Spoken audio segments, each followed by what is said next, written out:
SAHMRI acknowledges the Kaurna people as the traditional custodians of the Adelaide region, where our buildings are located. We recognise the Kaurna people's cultural, spiritual, physical and emotional connection with their land. We honour and pay our respects to the Kaurna elders, both past and present, and all generations of Kaurna people, now and into the future.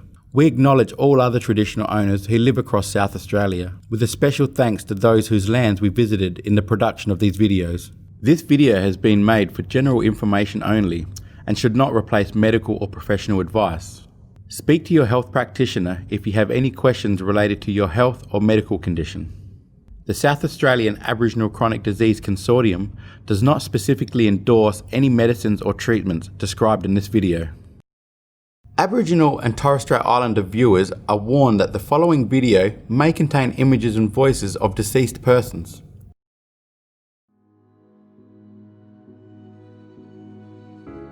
Monitoring blood glucose is an extremely important part of your self-management. Blood glucose levels can be monitored by you at home. You will be able to find out how much sugar, called glucose, is in your blood. This is done by a simple finger prick and drop of blood and using a small meter. There are different times to test for different reasons, and your doctor, diabetes educator or Aboriginal health practitioner will help you find what is best for you. Let's hear what Jane Giles, a registered nurse and credentialed diabetes educator, has to say about self-blood glucose monitoring. There are two types of monitoring. The first is finger prick monitoring, where you use a small meter at home. Now this enables you to check your own blood sugar anytime you like.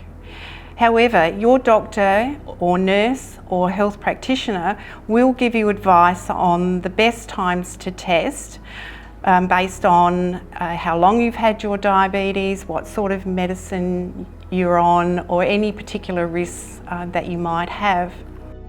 Blood glucose monitoring tells you important information like, is my blood glucose too high? Or is my blood glucose too low? Or is it just right? Knowing exactly what it is can help you and your health professional know what to do to best manage your diabetes. It's just common sense, sort of, if you had it for years, you sort of know what you're gonna, or what's happening, you know how to control it. I check my BS, L every day, blood sugar level, and I know if it's low, what to do, or if it's high, I know what to do. I do my finger pricks, but not on a regular base. Maybe once a week, or if I feel a bit flat, I think, oh, is my sugar up or is my sugar low? So I test that, and it's low, so that's when I have something to just put it up a bit. I usually like to go for a walk down in front of the beach where it's really peaceful. I take about an hour in those walks. Before I go on my exercises, I normally check my sugar first to see how it is, and then I come back and I check it again. It's gone down, so that's really good. Because the health workers were making me come in and keep checking my diabetes with the prick on the finger and my BSL, checking my BSL, that's when I had, it was, like I said, it was a bit high, and I was grumpy in that. The health gives us the little kit, so you prick your finger, take blood and check it. And I do it probably sometimes once a week. At home, my wife and I were testing ourselves for sugar levels and every morning and checking, what the levels were and if we're improving in that. And she's really good at how she babies me, I guess, to ensure that I'm on track. The second type of blood glucose monitoring is what we call a HbA1c. Now this is a test that is done every 3 months.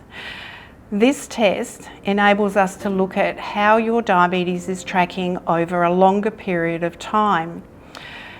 Both the finger prick test, which tells you what your blood glucose is right now, and the HbA1c test that tells us what your blood glucose has been over a period of time, can give the doctor or nurse or health practitioner an idea of how well you're tracking with your medicines, with your lifestyle, so that might be your eating and your physical activity. I guess in terms of my diagnosis of diabetes, I was pre-diabetic for a couple of years, about 2013. It was listed here in Ceduna as being pre-diabetic, and eventually in 2015 the doctor actually told me I was diabetic. I guess I'd gone over that 6.5 HbA1c level, and he said, you are type 2 diabetic. And started me on metformin. Yeah, I go, it's the main thing I worry about when I go for a checkup. I tell them straight out, check my sugar level, you know. And they say, what's for nothing wrong with you, you know. But they check it. I make sure, I'll tell them, you know, check it on anybody that comes in there. The first thing you do, you check for the sugar level. Today, my level's at a pretty good position at the moment, and I'd like to keep it that way. I'm getting better and better every test I go to every 3 months. So I've got to keep on that road to health and well-being and be healthy. Knowing your HbA1c can really help you understand how your diabetes is tracking. Lincoln Dudley from Ceduna talks about his journey with diabetes and how he brought his HbA1c from 10 down to 7.5. and how having support from the community really helped. It is important for you to always ask your health professional what your target HbA1c is. I think I sort of took me about 2-3 years to realisation come that I had diabetes, that, you know, this is not happening to me. So I sort of went on a let yourself go thing, you know, well, if I got it, I'm going to continue to have it, I might as well do nothing about it. But after about 2-3 years, I realised that my eldest daughter got pregnant, and I thought, well, I've got to do something about this here, because I want to be around when my grandchildren are older and that I can talk and sort of help guide along the way. It was a hard thing to do, because I loved eating and laying around doing nothing but to go and cut back on some of your food things and the things you like to eat, and your soft drinks and that there, they were sort of hard to give up at that stage and that, because and then to do the walking and exercise and that came didn't want to be doing that, but you had to do that to help yourself get a more longer life out of yourself. I think the highest I've got to was about 10. So I thought, oh, well, there's something going on here, but I'm not doing nothing right. So I sort of stopped doing some of the things I was doing for within that 3 months. Well, I got down to about 8. I continued to do what I was doing, stopped some of my eating habits, drank a bit more water, then sort of give up on tea and coffee and that, having sugar in my wheat bix and what I have, or tea or coffee, drank more water, and I'll cut my food in half so I could help out. So after about 6 months or so, my second time of doing the HbA1c, I got down to 7.5, which I found was I'm doing something good right there, but also along the way I've had a bit of help.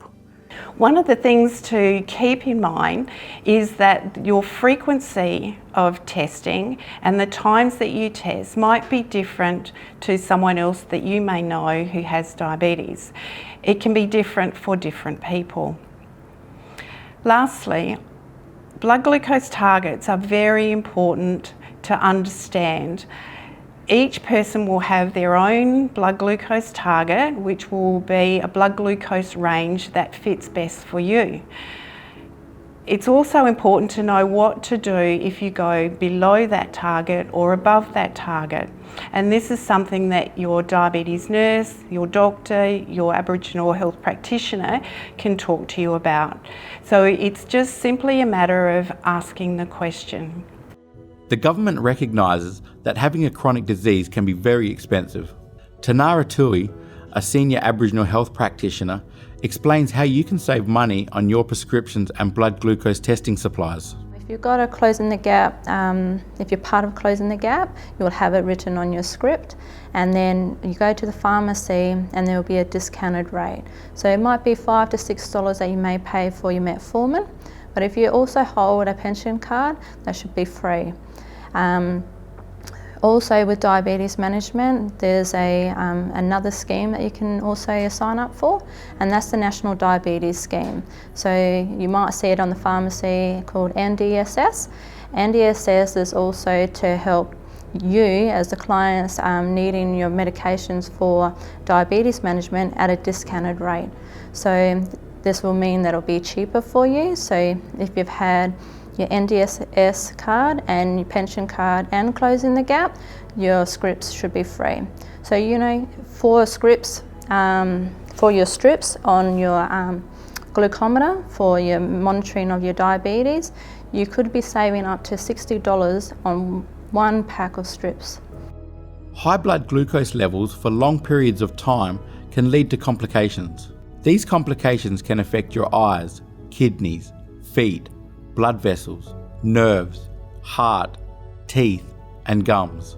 Checking your blood glucose levels will help you and your health professionals manage your diabetes and reduce the chance of you getting health problems from diabetes. To find out more about monitoring, talk to your local doctor, Aboriginal health practitioner, or diabetes educator. We hope you have found this video helpful. For further information and resources, check out the links on your screen now. The South Australian Aboriginal Chronic Disease Consortium would like to thank the following Aboriginal community members and health professionals who participated in this video.